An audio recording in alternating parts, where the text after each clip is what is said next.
सुनो, तुमने कभी साहिल पे बिखरी रेत देखी है? समंदर साथ बहता है मगर उसके मुक़द्दर में हमेशा प्यास रहती है। सुनो, तुमने कभी सहरा में जलते पेड़ देखे हैं? सभी को छाँव देते हैं मगर उनको सिले में धूप मिलती है। सुनो, तुमने कभी शाखों से बिछड़े फूल देखे हैं? वो खुशबू बांट देते हैं बिखर जाने तलक, लेकिन हवा का साथ देते हैं।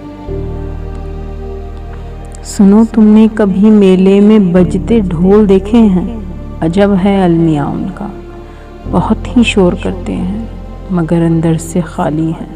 यही मेरा फसाना है, बस इतनी सी पहेली है, यही मेरी कहानी है। सुनो, तुमने कभी साहिल पे बिखरी रेत देखी है?